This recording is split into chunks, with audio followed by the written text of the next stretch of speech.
SkyMindX, qui a pour but de mettre au ciel, je vais dire un peu technique relative aux drones dans les cieux en valeur. Et notamment, nous sommes penchés sur les techniques de photogrammétrie et de modélisation d'éléments. Donc maintenant, je vais vous parler un peu de ce qu'on fait avec de la photogrammétrie. Ça s'adresse beaucoup aux géomètres, ça s'adresse aux architectes, ça s'adresse aux gens qui font de la rénovation urbaine et ainsi de suite. Alors la photogrammétrie, je ne sais pas si tout le monde sait ce que ça représente, mais l'exemple, je vais dire, à partir duquel on peut partir, c'est nos deux yeux, sont nos deux yeux. Nous avons deux yeux pour nous permettre de voir une certaine profondeur, une image en 3 dimensions. Le principe de la photogrammétrie, c'est de réaliser en altitude des photos et d'assembler ces photos dans ce qu'on appelle un modeleur, et qui va recréer, grâce à l'ensemble de ces photos, une maquette en 3 dimensions.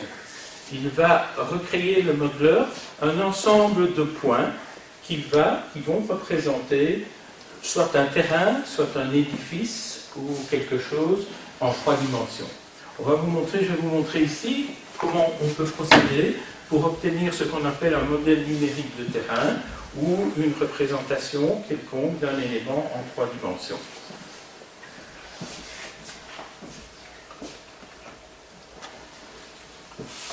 Alors, donc la photogrammétrie, ici je m'adresse spécialement aux géomètres. On pourrait dire que la photogrammétrie à partir de RPAS, c'est-à-dire de drone, est aujourd'hui ce que le scanner 3D était au début des années 2000. C'est un outil qui ouvre de nouvelles perspectives en matière d'acquisition et d'analyse de données. Cet outil peut être utilisé par un géomètre, un architecte, un urbaniste. Alors, jusqu'à maintenant, les levées topographiques, les levées de terrain étaient réalisées soit avec un scanner posé au sol qui envoyait des ondes et qui ramenait le modèle 3D dans le scanner. Mais le problème avec ce scanner, c'est qu'on avait toujours une vue terrestre et qu'on n'a pas moyen, sinon de prendre un hélicoptère ou quelque chose, pour aller voir ce qui se passe au-dessus. Donc si vous avez un tas de granulats ou ainsi de suite, vous avez avec votre scanner une vue alentour qui peut être correcte, mais vous avez une imprécision dans les hauteurs parce que le scanner est au sol. Ici avec le drone et les photographies, vous avez la possibilité d'avoir non pas la vision à partir du sol, mais également une vision à partir du ciel, qui vous apporte une précision dans la 3e dimension, dans l'axe des Z supplémentaires. Alors, les techniques de photogrammétrie par RPAS ont fait évoluer le RPAS au-dessus du terrain à une altitude comprise entre 40 et 150 mètres. Tout dépend du détail que l'on veut obtenir. Le vol, normalement, du RPAS est totalement programmé à l'avance. On enregistre dans un programme le déplacement du drone et on injecte ces informations dans le drone, et ce qui fait que le drone décolle et fait un parcours totalement automatisé. Tout ça pour avoir une rigueur dans l'espace et le temps de déclenchement entre les photos. Parce que pour avoir une restitution correcte de l'élément en 3 dimensions du terrain, il faut que chaque point soit présent sur plusieurs photos, bien entendu, pour pouvoir que le modéleur puisse identifier ce point et lui attribuer un X, un Y et un Z. Si on ne travaille pas avec une programmation de vol du drone, des RPAS, on risque de passer à côté de ce recouvrement nécessaire pour obtenir l'information correcte. Alors, les photos, elles sont prises automatiquement également, et tout dépend, bien entendu, de l'altitude à laquelle on vole, de la précision qu'on souhaite obtenir. On réalise à peu près 50 à 150 photos par hectare parcouru. Alors, à partir du moment où nous avons les photos, celles-ci sont rassemblées, alignées et, je vais dire, positionnées dans un programme que l'on appelle un modeleur. Je vais vous montrer après comment ça fonctionne. Ce modeleur, lui, il va réaliser un nuage de points. Vous allez avoir votre terrain qui va être représenté par un nuage de points ou éventuellement un maillage, c'est-à-dire que les nuages de points sont réunis par des segments qui représentent ce qu'on appelle des mailles, un mesh en anglais, et qui permet de poser sur ce maillage une petite surface. Donc vous allez avoir un ensemble de formes qui sont normalement des triangles, mais qui peuvent être des hexagones ou ainsi de suite, et qui vont devenir des surfaces. Et sur cette surface, on va également profiter de la photographie pour venir mettre une texture. Donc nous allons avoir le terrain qui va être modelé par des points réunis par des segments qui vont devenir des surfaces sur lesquelles on va mettre une texture. Ce modeleur peut exporter des résultats sous forme, qu'on va voir après, dans différents formats. Il peut exporter ces résultats dans des systèmes CAO. Alors, je ne sais pas si le système CAO, ça vous dit quelque chose, c'est la conception assistée par ordinateur. Quand vous avez déjà vu sur un exemple d'écran à la NASA et ainsi de suite, où on fait une conception de fusée, on fait une conception Boeing et ainsi de suite.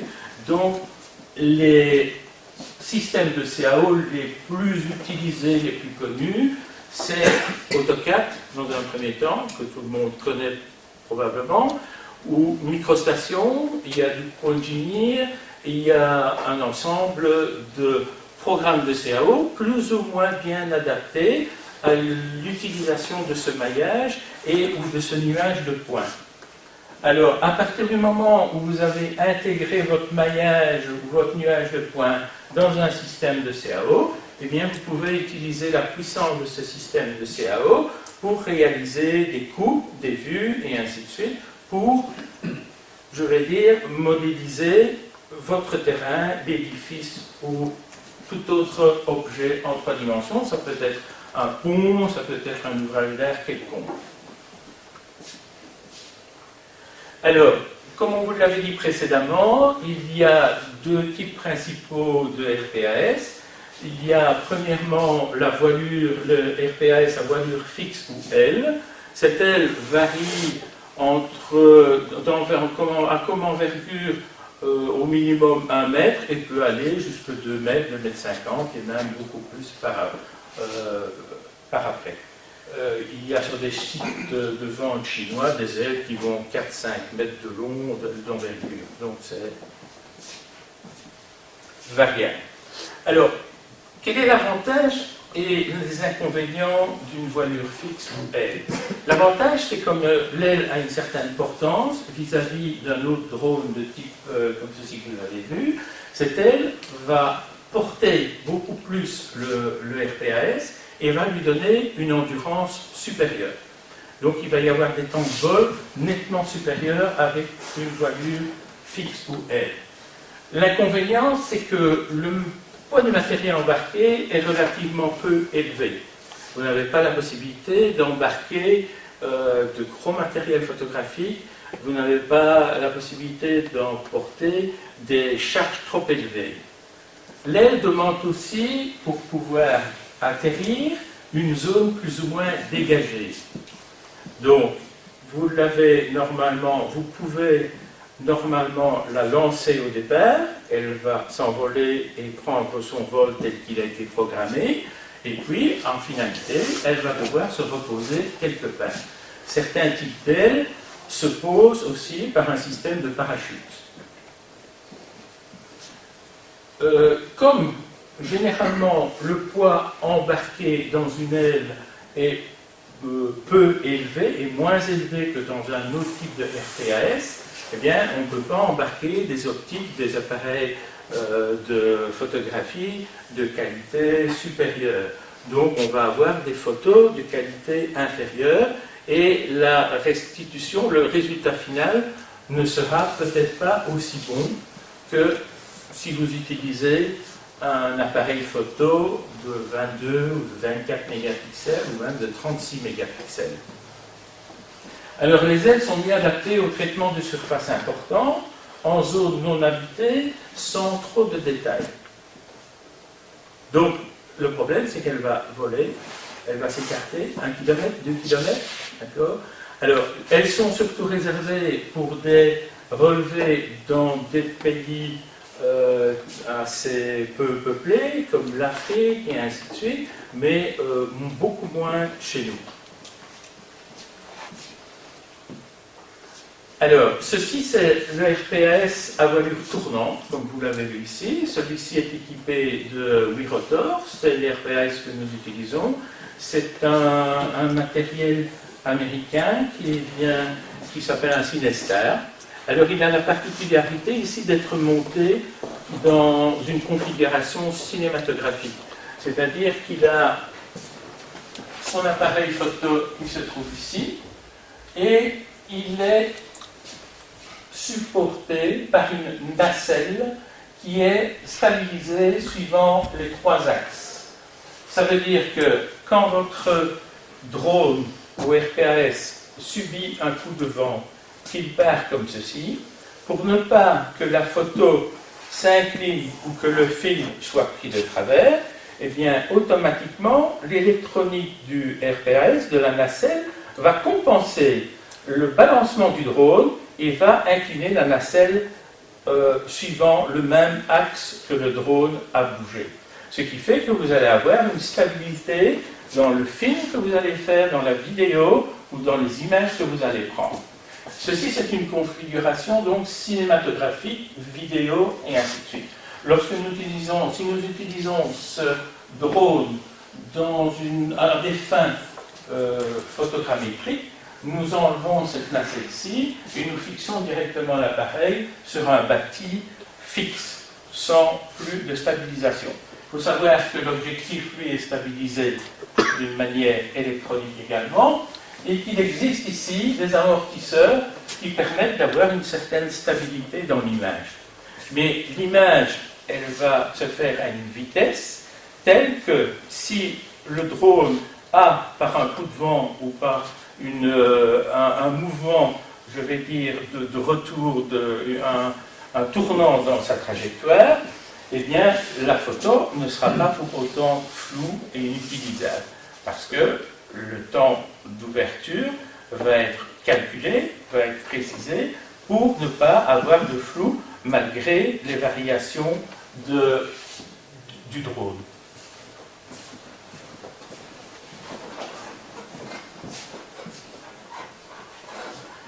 Alors ça c'est l'appareil que nous utilisons, c'est un Canon EOS 5D Mark III avec un objectif de 24 mm stabilisé. Alors, quel est l'avantage des RPAS à voilure tournante dans le cadre de la photogrammétrie? Eh bien, ils permettent d'embarquer un matériel plus lourd et plus diversifié. On peut embarquer un appareil photo plus lourd, plus sophistiqué. On peut embarquer une caméra beaucoup plus, je vais dire, performante. On peut embarquer des caméras infrarouges et un ensemble d'accessoires qui, par leur poids, ne peuvent pas être montés dans une aile. Alors, l'aire d'atterrissage est restreinte, bien sûr, quelques mètres carrés suffisent. Donc, si vous réalisez des cubatures ou des terrains, des levées de carrière ou ainsi de suite, lorsque vous devez poser l'aile, il faut trouver une prairie à côté ou ainsi de suite pour la poser. Le drone, il décolle ici à vos pieds, vous faites le parcours du drone, il vient se reposer dans les quelques mètres, c'est suffisant. Et donc vous avez, grâce au matériel, à l'appareil photo plus sophistiqué, vous avez une meilleure qualité dans les données acquises. L'inconvénient, c'est une vitesse de vol inférieure à l'aile. On peut, avec le drone, voler à peu près à 40 km/h, un maximum, et vous avez des temps de vol plus réduits parce que vous n'avez pas d'aile pour supporter. Ce sont les moteurs qui doivent accorder ou exécuter la sustentation du RPAS. Donc, le RPAS à voilure tournante est mieux adapté à des surfaces plus réduites. Alors, quels sont les logiciels nécessaires pour réaliser de la photogrammétrie? Eh bien, il faut tout d'abord un logiciel de navigation qui va vous permettre de réaliser un plan de vol et de contrôler le vol du RPAS d'une manière tout à fait automatique. Il faut également un modeleur. Lorsque vous ramenez les photos réalisées par votre RPAS, eh bien, il faut un programme qui permet d'intégrer toutes les photos, de les rassembler, de les aligner et de générer ce fameux nuage de points sous des formes OBJ, PLT, PY ou TXT. Ça, ce sont les professionnels qui comprendront le pourquoi. Vous avez la possibilité également de réaliser des modèles polygonaux qui vont entrer directement dans des systèmes de CAO comme AutoCAD, Bentley Microstation et ainsi de suite. Ce sont des DXF, des DWG, des DGN et ainsi de suite. Le modeleur doit également réaliser le géoréférencement, c'est-à-dire que chaque photo est peut-être localisée à partir du GPS qu'il y a dans le drone, ou bien également par des marqueurs que l'on va mettre au sol et qui seront identifiés d'une manière qui seront géolocalisés par une canne GPS que l'on utilise actuellement, que les géomètres utilisent actuellement. Donc ça veut dire qu'on va faire des marques au sol, on va localiser ces marques d'une manière avec une canne GPS, donc on va avoir les coordonnées du point dans un système de coordonnées quelconque, et avec les photos, on va pouvoir aligner les photos avec ces marqueurs réalisés au sol. Alors on peut réaliser aussi des orthomosaïques, ça ce sont des projections de terrain, on aplatit les terrains pour pouvoir réaliser des mesures, je veux dire, à l'horizontale. Donc quand vous achetez un terrain, si le terrain a fait une pente, vous n'allez pas acheter la superficie de la pente, mais vous allez acheter la superficie projetée. Les orthomosaïques ou ainsi de suite permettent donc d'aplatir le terrain pour pouvoir réaliser des mesures, je vais dire, orthogonales. Il faut également des viewers pour voir ces modèles et ainsi de suite. Et il faut des 4 systèmes pour réaliser des courbes de niveau, des courbes topographiques, des mesures, des cubatures, des surfaces, des volumes, des détections de changement également, et réaliser ce qu'on appelle des MNT, ce sont des modèles numériques de terrain ou des modèles numériques d'élévation. Un modèle numérique de terrain, c'est une maquette informatisée, d'accord, qui va numériser votre terrain et qui va donner tout le relief du terrain en 3 dimensions. Alors, quels sont les domaines d'application? Eh bien, c'est très intéressant pour les topographes, les géomètres, l'architecture, l'aménagement du territoire, l'archéologie, et d'autres encore. Alors, ici, je vais vous montrer une simple démonstration, comment on procède pour réaliser, par exemple, la cubature d'un tas de granulats comme celui-ci. Donc, c'est un tas de granulats qui fait 35 mètres sur 35. Comment va-t-on procéder et quels sont les résultats que l'on va obtenir? Eh bien, la première chose à faire, c'est monter avec le drone et réaliser un certain nombre de photos, suivant un parcours bien défini. Et vous pouvez voir ici dans les photos, les marques que nous avons faites au sol, on connaît la distance entre ces marques, et nous allons pouvoir ainsi ajuster le terrain à la grandeur réelle. Parce que vous avez une photo, quand vous faites une photo, vous n'avez pas bien sûr la grandeur du terrain. Mais grâce à ces marques, on sait bien qu'entre ce point-ci et ce point-ci, il y a 4 mètres par exemple. Nous allons dire au programme, tirez sur votre volume sur le modèle pour ajuster suivant les marqueurs que nous venons d'installer au sol et que nous avons photographiés. Ensuite, on introduit ces photos, ici il y en a une dizaine, dans ce qu'on appelle un modeleur. Et ce modeleur-là, il calcule, et il génère un certain nombre de points. Tout ceci, ce sont des points, des premiers points, qui représentent le tas de granulats qu'on a vu précédemment, et qui vous donnent, je vais dire, toute l'information, 3 dimensions du tas de granulats. L'objectif, c'est de faire une cubature de ce tas de granulats. Alors, après avoir fait cet ensemble de points, le programme peut générer un maillage, il va calculer et va réaliser un maillage. Donc, je vous ai parlé du mesh en anglais. Un maillage, ça veut dire qu'il va tirer entre chaque point, il va tirer un trait pour former une figure, un triangle, un rectangle, une figure, ça dépend un peu ce qu'on lui demande. Et sur cette figure, on va générer une surface et on va lui mettre une texture. Et ça va donner quelque chose à peu près comme ceci.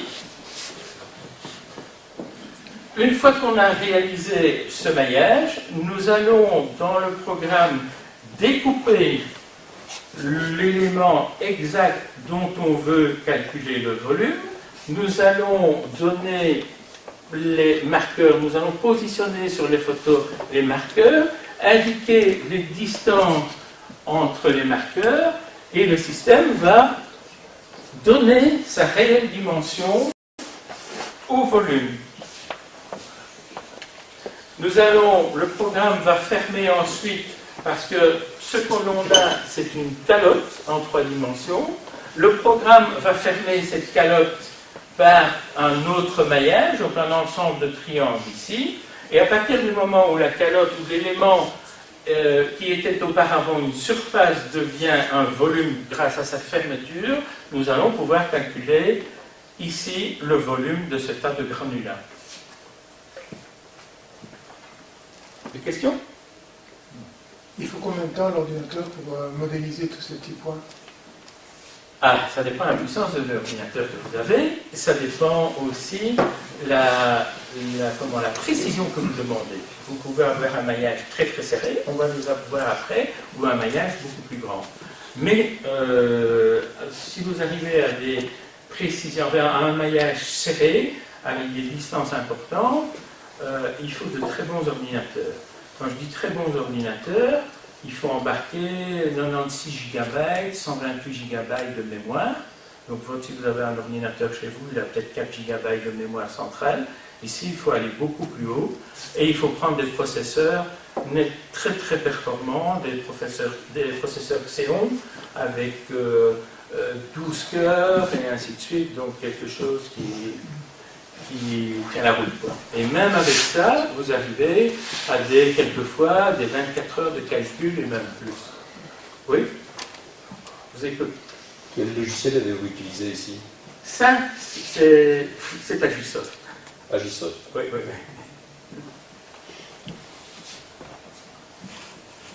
C'est pas celui qu'on retient, mais ici c'est Agisoft.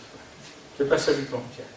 D'accord. Il y a des logiciels tout à fait libres aussi. Hein. Oui. Alors voici des exemples de modèles numériques de terrain. Ce ne sont pas les nôtres, mais on en trouve un peu partout. Donc vous voyez les ensembles de carrières. Et on va voir comment on peut les utiliser. Alors ici on revient à notre tas de granulats. Et vous voyez, on a introduit le maillage du tas de granulats. Vous voyez ce que c'est qu'un maillage? Ça représente tout le relief du tas de granulats par des petits triangles. Et nous avons introduit ici ce maillage dans un système de CAO, ici AutoCAD. Et ça permet bien entendu d'exploiter maintenant AutoCAD et de faire des coupes là où on veut. Si c'est un terrain beaucoup plus long, on peut faire un profil en long, définir des profils en travers exactement, et avec une précision nettement supérieure à ce qui se fait actuellement, parce que la technique actuelle, c'est un déplacement de canne avec un système de GPS, et le géomètre, le topographe, doit aller dans chaque point bas, point haut, et ainsi de suite, aller poser sa canne et faire la mesure. Mais bien entendu, il passe à côté de beaucoup de creux, de beaucoup de hauts, il n'a qu'une image très très superficielle. Ici, vous avez vraiment un détail très profond et une précision, une très grande précision du volume de ce tas de granulats. Alors, une fois que le modeleur a calculé, on va essayer de sourire. Voilà. Le modeleur a calculé ces nuages de points, son maillage et ainsi de suite, et nous avons des possibilités d'exporter le résultat vers, par exemple, un fichier PDF. Alors un fichier PDF, c'est quelque chose que tout le monde a chez soi, que tout le monde utilise. Mais ici, le système, vous voyez le tas de granulats, il est en 3D. Et voilà exactement ce que c'est un MNT, une maquette numérique de terrain, un modèle numérique de terrain. Donc on aperçoit bien ici les creux. On peut également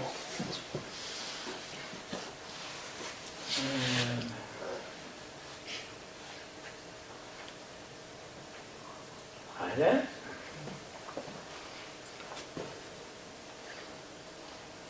Il est possible aussi d'avoir différentes vues. Voilà. Ici, nous avons la texture du terrain avec en dessous le maillage. Vous voyez exactement ce que représente le maillage. Donc ceci vous donne, sur chaque élément ici, il y a une surface inscrite et chaque point apparaît suivant le relief du modèle. Donc tous les creux sont marqués. Alors ici, le maillage est très large. On peut aller beaucoup plus loin dans la précision et avoir... Ce n'est pas nécessaire ici d'avoir une précision extrême parce que c'est une cubature d'un tas de granulats. Si on n'a pas pris le petit trou qu'il y a là, ce n'est pas tout à fait, je vais dire, anormal. Ce n'est pas nécessaire d'avoir le moindre détail. Mais ça permet, avec un outil que tout le monde dispose, le PDF, d'avoir une image de ce modèle numérique de terrain. On peut avoir uniquement le filaire, et voilà le maillage, ce qu'on appelle le maillage, de ce tas de granulats. Donc vous avez vu les photos au départ, et voilà le résultat. Alors, on peut bien entendu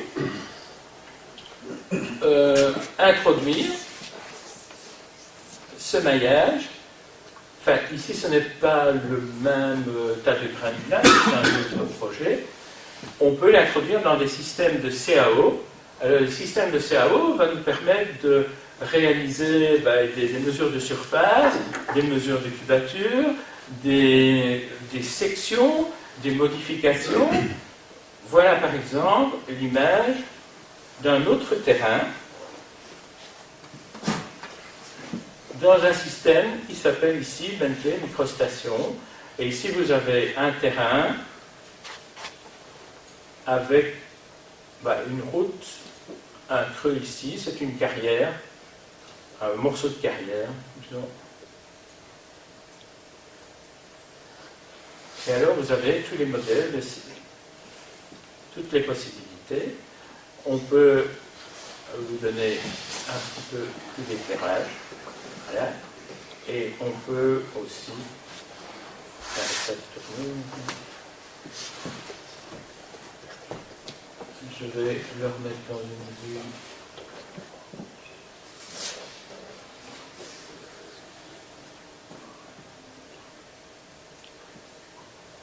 Voilà, on le voit dans une vue top. Je vais le faire pivoter.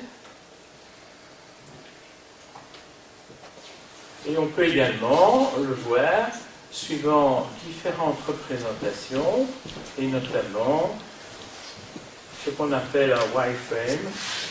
Et ce wireframe-là va nous permettre de visualiser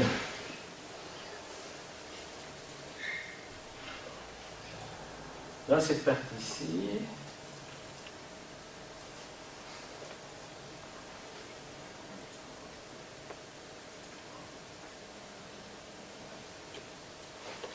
Voilà, vous voyez tout le maillage qui montre la coupe, le trou de ce modèle. Donc on a vraiment un modèle, une maquette en 3 dimensions, et on peut modéliser ainsi un grand terrain. L'objectif ici, c'est d'insérer une route au travers de ce champ, une route qui va relier, je vais passer...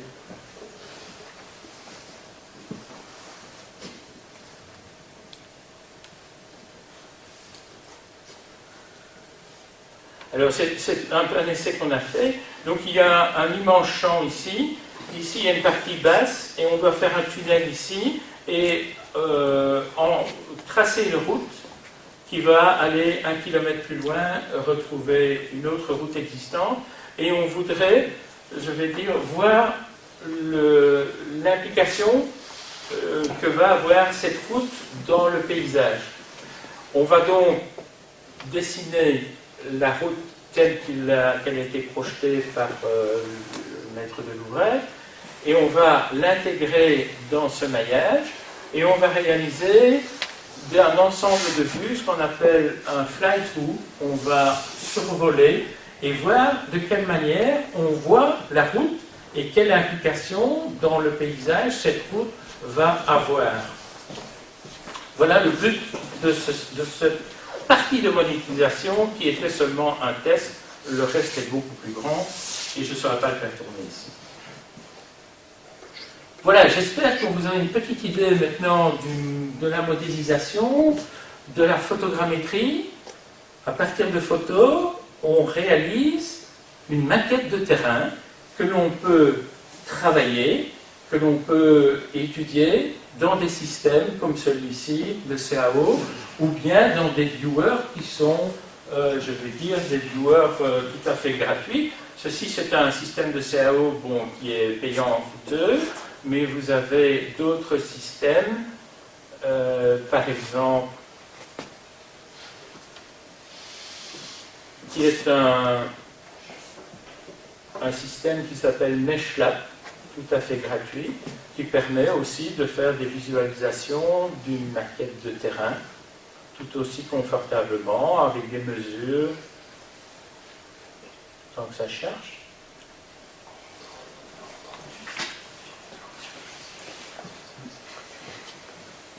Voilà le même terrain, dans un système tout à fait ouvert, gratuit. Donc vous voyez, on a vraiment une pellicule au-dessus. Hein.